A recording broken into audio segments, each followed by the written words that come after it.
9. కర్మ. 1. ఒకసారి గురువు ఈ కథ చెప్పాడు. ఒక మహిళ పోలీస్ స్టేషన్కి వచ్చి ఫిర్యాదు చేసింది, ఫలానా వ్యక్తి తనపై అత్యాచారం చేశాడని. ఆ వ్యక్తి వివరాలు చెప్పండి అన్నాడు సబ్ ఇన్స్పెక్టర్. మొదటి విషయం, వాడు ఒట్టి మూర్ఖుడు. మూర్ఖుడా? అవును, వాడికి ఏ ఒక్క విషయమూ తెలీదు, అన్నింటికీ నేనే సాయపడవలసి వచ్చింది. ఇలా చెప్పిందని చెప్పి గురువు, మీరెవరి చేతనైనా అవమానింపబడ్డామని అనుకుంటే అందుకు మీరు అవతలి వ్యక్తికి ఎలా సాయపడ్డారో గమనించండి అని అన్నాడు. శిష్యులు గురువు చెప్పిన మాటలు ఒప్పుకోలేదు. ఇది మాకు వాస్తవమని అనిపించడం లేదు అన్నారు. గురువు జవాబు చెప్పాడు, మీరు కోపం తెచ్చుకోకపోతే ఎవరైనా మీకు కోపం తెప్పించగలరా? అవమానాన్ని స్వీకరించకపోతే మిమ్మల్ని ఎవరైనా అవమానించగలరా? 2. ఒక పర్యాయం గురువు శబ్దాలకున్న సమ్మోహక శక్తిని గురించి ప్రసంగించాడు. హాలులో వెనుక నుండి ఒక శ్రోత ఇలా అన్నాడు, మీరు చెప్పేదానిలో అర్థం పర్థం లేడు. దేవుడు దేవుడు దేవుడు అని నేను అనగానే నాకు దివ్యత్వం వస్తుందా? పాపం పాపం పాపం అని అనగానే పాపం చుట్టుకుంటుందా? గురువు వెంటనే, యూ బాస్టర్డ్, కూర్చో నోరు మూసుకొని అన్నాడు. ఆ శ్రోత క్రోధావేశంతో ఊగిపోయాడు. గురువును తిట్టిన తిట్టు తిట్టకుండా తిట్టాడు. గురువు పశ్చాత్తాపపడిన వానిలాగా ముఖం పెట్టి, బాబూ క్షమించు, నాకు ఒళ్ళు తెలియదు, ఏదో అనేశాను, పొరపాటయింది. ఆ శ్రోత తమాయించుకున్నాడు. వెంటనే మామూలుగా అయినాడు. గురువు మాట అందుకుని, నీ ప్రశ్నకు సమాధానం లభించిందనుకుంటాను. ఒక్క మాటకు నీకు మూర్ఛ వచ్చినంత పనైంది, ఇంకో మాట నిన్ను శాంతింపజేసింది అన్నాడు. 3. వ్యామోహం వల్ల మన దృష్టి భ్రమిస్తుంది. ఈ విషయమే గురువు ప్రసంగాలలో తరచూ వస్తుండేది. దీన్ని వివరించేందుకు అతికినట్లు సరిపోయిన దృష్టాంతం చెప్పి శిష్యులను నవ్వించాడు గురువు. నేనొకసారి ఒక తల్లిని అడిగాను, నీ కుమార్తె ఎలా ఉన్నది అని. ఆమె ఇలా అన్నది, నా కూతురు అదృష్టవంతురాలు, ఆమెకేమీ, మంచి మొగుడు దొరికాడు, ఆమెకు కారు కొని ఇచ్చాడు, కోరిన నగలు కొనిపెట్టాడు, సేవకులను పెట్టాడు, ఆమె ప్రక్క మీద ఉండగానే కాఫీ తెచ్చి స్వయంగా ఇస్తాడు, మధ్యాహ్నం దాకా ఆమె ప్రక్క మీద నుండి లేవనక్కరలేదు. అలాగా? అయితే నీ కుమారుడు ఎలా ఉన్నాడు? స్వామి, ఏం చెప్పేది వాడి సంగతి? ఒక గయ్యాళి గంప పెళ్ళాం దొరికింది వాడికి. వాడామె కోసం కారు కొన్నాడు, నగలు కొన్నాడు, దాసదాసి జనాన్ని పెట్టాడు. ఏం లాభం? ఆ వగలాడి మిట్ట మధ్యాహ్నం దాకా నిద్రే లేవదు, కనీసం కాఫీ ఇవ్వటానికైనా లేచిరాదు. 4. నిష్కామ కర్మ అంటే ఏమిటి అని ఒకరడిగారు గురువును. కర్మ కర్మ కోసమే చేస్తే అది నిష్కామ కర్మ. భయం వల్లనో, ప్రలోభం వల్లనో, మెప్పు పొందడానికో, మరే ప్రతిఫలం కొరకో చేస్తే అది నిష్కామ కర్మ కాదు. దీన్ని వివరించే నిమిత్తం గురువు ఒక దృష్టాంతం చెప్పాడు. ఒక రీసెర్చ్ స్కాలర్ కట్టెలు కొట్టేవాడిని ఒకణ్ణి కూలీకి పెట్టుకున్నాడు.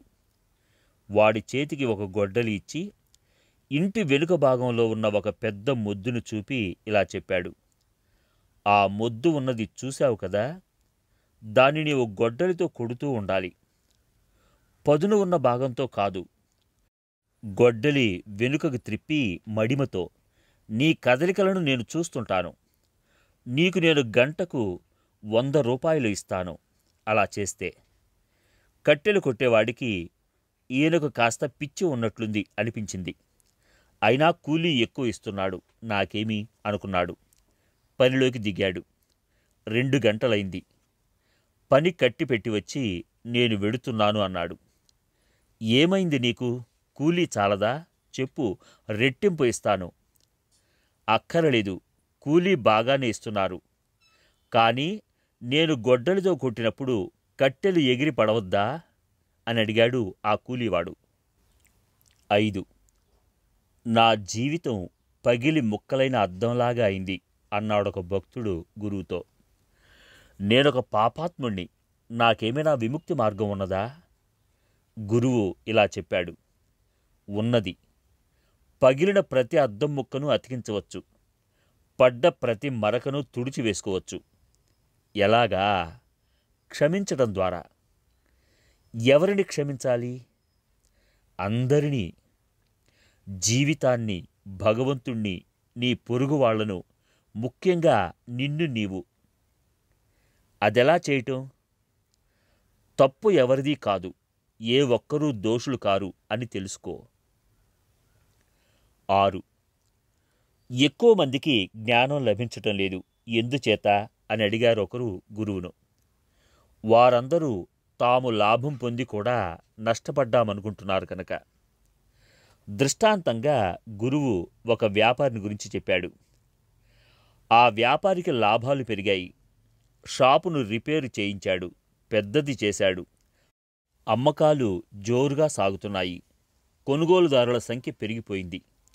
ఒక మిత్రుడు వచ్చి ఆ వ్యాపారిని అభినందించాడు బిజినెస్ వృద్ధి పొందినందుకు. కానీ ఆ వ్యాపారి, వాస్తవం అది కాదు, ఆ ముందరి వాకిలి తలుపులు చూడండి, అవి స్ప్రింగ్ డోర్సు. ఇంతమంది జనం వచ్చి త్రోసుకుని వస్తుంటే వాటికున్న స్ప్రింగులు వదులయ్యి రిపేరుకు పంపవలసి వచ్చేటట్లుంది. ఇది లాభమా? 7.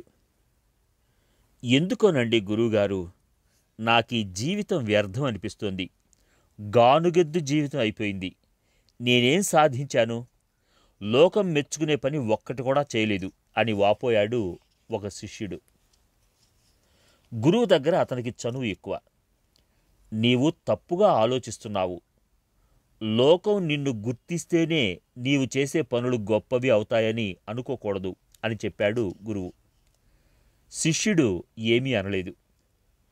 కాసేపు మౌనంగా కూర్చున్నాడు గురువు దగ్గర. అతనికి మరలా ఏదో అనిపించింది చెప్పాలని. గురువుతో ఇలా అన్నాడు, లోకం గుర్తించిందా లేదా అనేది అలా ఉంచండి. ఒక్క మనిషిలోనైనా నేను మార్పు తీసుకొని రాలేకపోయాను. ఇది నన్ను వేధిస్తోంది. ఈ ఆలోచన కూడా తప్పే. ఇతరులను ప్రభావితం చేయటం వల్ల నీవు చేసే పనికి గొప్పతనం రాదు అన్నాడు గురువు. అయితే ఒక పని గొప్ప పని అంటే మహాకార్యం ఎలా అవుతుంది? కర్మను కర్మ కొరకు చేయటం వల్ల త్రికరణ శుద్ధిగా సర్వశక్తులు వినియోగించి అప్పుడది ప్రతిఫలాపేక్ష రహితమైన దైవీయ కార్యం అవుతుంది. 8. ఒక శిష్యుడు సత్యమే పలుకుతాను అనే వ్రతం పెట్టుకున్నాడు. అతని సత్యవ్రత దీక్ష కారణంగా చాలాసార్లు అవస్థల పాలవుతున్నాడు. గురువు అతనిని మందలించాడు. అయితే మనం ఎల్లప్పుడూ సత్యాన్ని చెప్పకూడదా అని శిష్యుడు గురువును నిలదీసి అడిగాడు. చెప్పకూడదు, ఒక్కొక్కసారి సత్యాన్ని చెప్పకుండా ఉండడమే మంచిది అన్నాడు గురువు. శిష్యుడికది నచ్చలేదు. దీన్ని మీరు నిరూపణ చేసి చెప్పక తప్పదు అని ఎదురు పలికాడు. గురువు అతనికి ఒక అత్తగారి దృష్టాంతం చెప్పాడు. ఆమె కూతురింటికి వచ్చి వారం రోజులు ఉంటానని చెప్పి నెల రోజులైనా పోకుండా తిష్ట వేసుకుని ఉన్నది. ఆ నూతన దంపతులు ఆమెను వదిలించుకునేందుకు ఒక ప్లాను వేసుకున్నారు. ఇవాళ రాత్రికి నేను సాంబారు చేసి వడ్డిస్తాను, మనం వాదించుకుందాం. మీరేమో సాంబారులో ఉప్పు ఎక్కువైందేమిటి అనండి.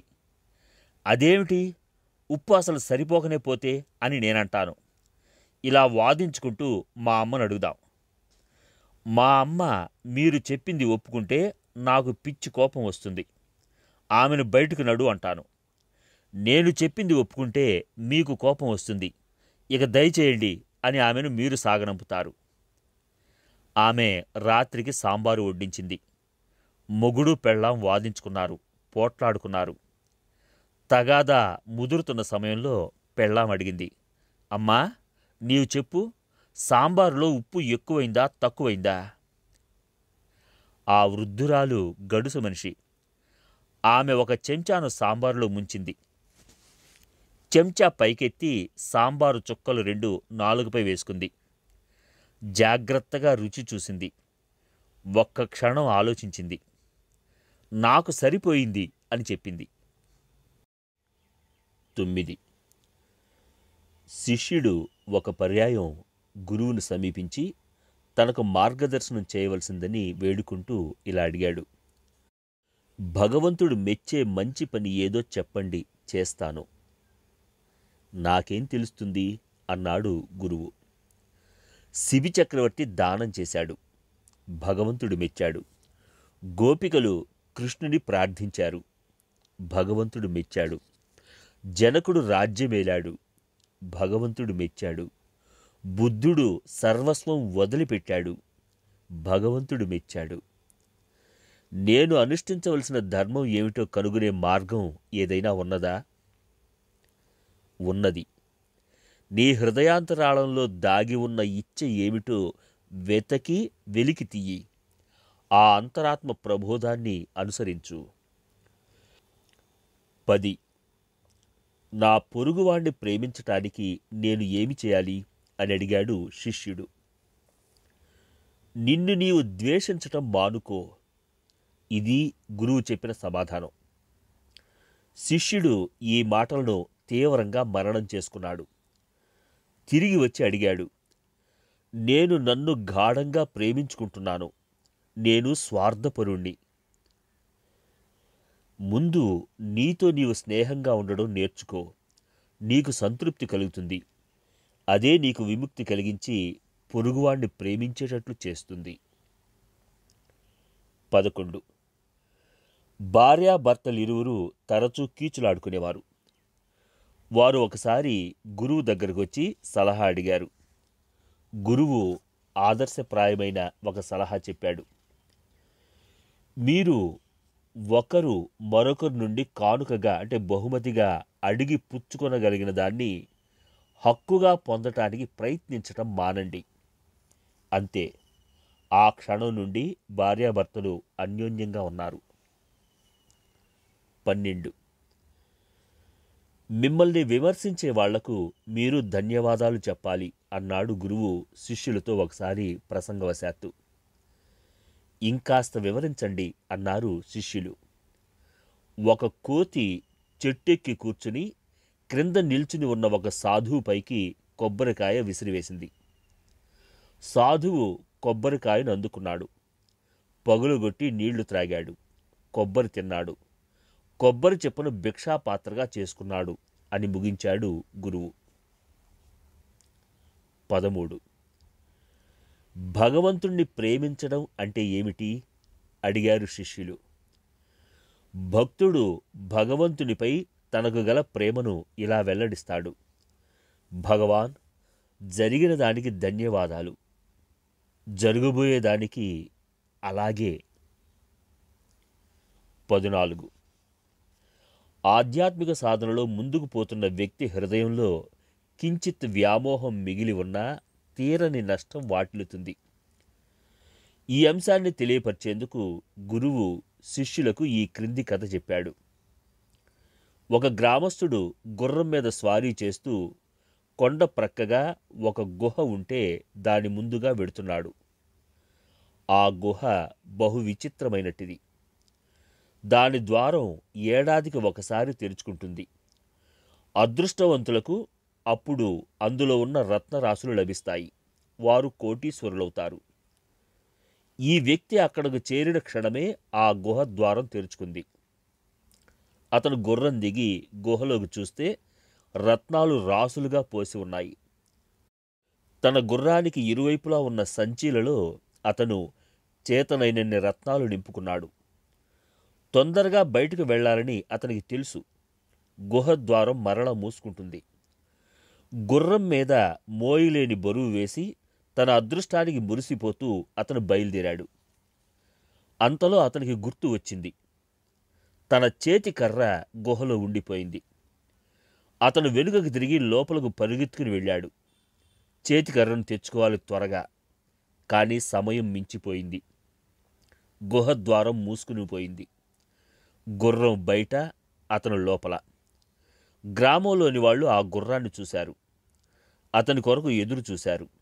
లాభం లేకపోయింది. వారా రత్నపు సంచీలను అమ్మి సొమ్ము చేసుకుని తలా కాస్త పంచుకున్నారు. గురువు ఈ కథ చెప్పి మరికొన్ని మాటలు కూడా జోడించాడు. ఒక పిచ్చుక అడవిలో గూడు కట్టుకుంటుంది. ఒక చెట్టు కొమ్మపై అతి చిన్న స్థలం చాలు దానికి.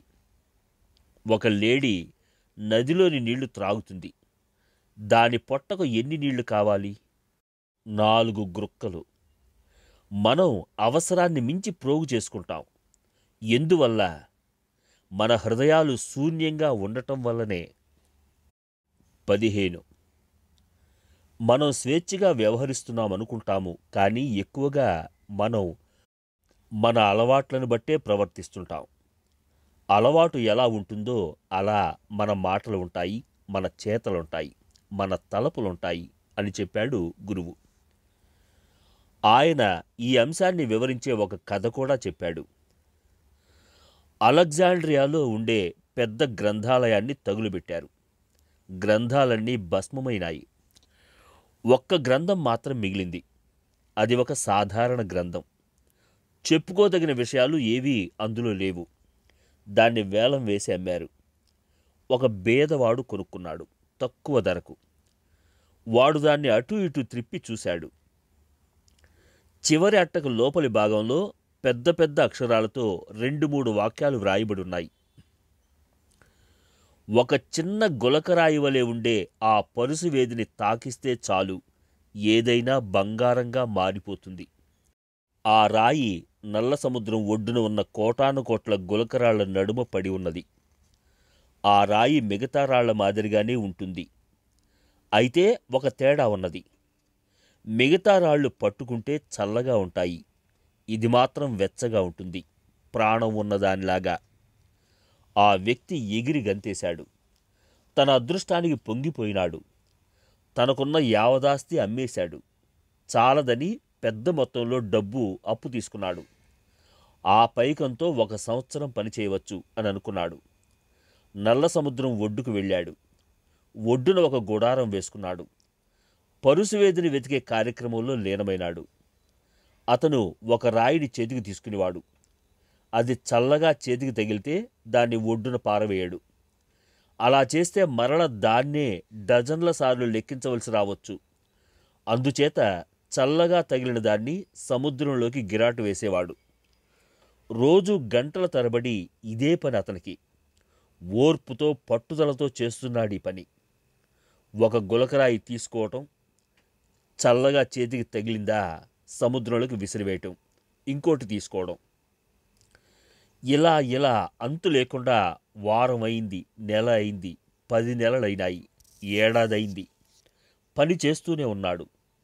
మరలా డబ్బు అప్పు చేసి 2 సంవత్సరాల గ్రాసం దగ్గరుంచుకున్నాడు. అలా పని చేసుకుంటూ పోతున్నాడు. ఒక గులకరాయి పైకెత్తడం, చేతితో పట్టుకుని చూడడం, చల్లగా ఉంటే సముద్రంలోకి విసిరివేయటం. గంట తర్వాత గంట, రోజు తర్వాత రోజు, వారం తర్వాత వారం. పరుసవేది జాడ లేదు. ఒక సాయంకాలం పూట అతను ఒక రాయి చేతిలోకి తీసుకున్నాడు. అది చేతికి వెచ్చగా తోచింది. అయితే అలవాటు ప్రకారం దాన్ని కూడా అతను సముద్రంలోకి విసిరివేశాడు. 16.